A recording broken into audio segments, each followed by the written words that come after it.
ወንጌል በገበሬ ሲገለጥ በእናታችሁ ይሄን ቪዲዮ እስከ መጨረሻው እዩት፣ ትወዱታላችሁ።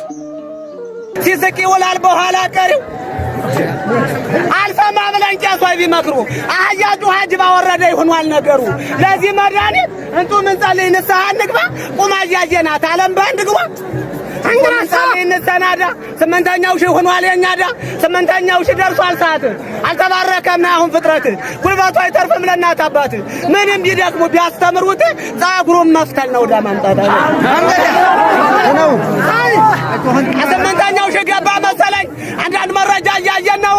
ወይ ፈንዲቀና ጉልበት የለው ይደር ቢበከር ወተት የለው የካህኑን ቃል አናከብረው ወንድማማቹ ፍቅር የለው ወንድማማቹ ይካሰስና አለመታደል ጸላይ ቀርቦት ስራ እንዳይሰራ አስጠልቶት በስራው ምድር መሸታ ቤት ኪሱን ሞልቶታል በወረቀት ከናቱ ልጅ አንዱን ከሶት ለጅሉ ነገር ለትል መሬት እሁድ ቀጠረው ሸንጎ ችሎት አኪሱ ሳንቲም አይተውበት በልቅዳ ያሉን ይጠጡበት አከራከሩት ሙላ ክረምት ያለ ወረቱ አለቀበት አመት ሲሞላው ወሰኑበት ይግባኝ ገልብጠው ወደ ፍርድ ቤት ወስደው ጣሉት።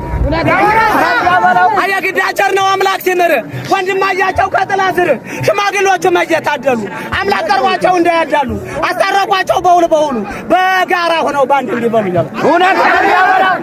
ወንድማማቹ ተማማቹ ታውና አንተ ተናብረን ብንበላ እንደ ጠንካሮ የሌባ ቀጣሹ አብሮ ቢያለማ መዱን ትቶ በዚያ ጨለማ በዚያ ዳባት አባም ቁጭ ማለት ሰው በረት አይሻልም ወይ ሰርቶ መብላት አለው ባለም ተመልከት ወዳጄ አወኩ ከሚል መዳን በእምነት ብቻ ብሎ ከሚፎክር መጾም መመጾቱ ኃጢያት ከሚመስለው ከመናፍቃን መምህር በሕገ ልቦና አምላክን የያዘ መጽሐፍ ገልጦ የማያውቅ ገበሬ በለጠ እምነቱን በልቡ ወንጌልን በሥራ ሰርክ እየገለጠ።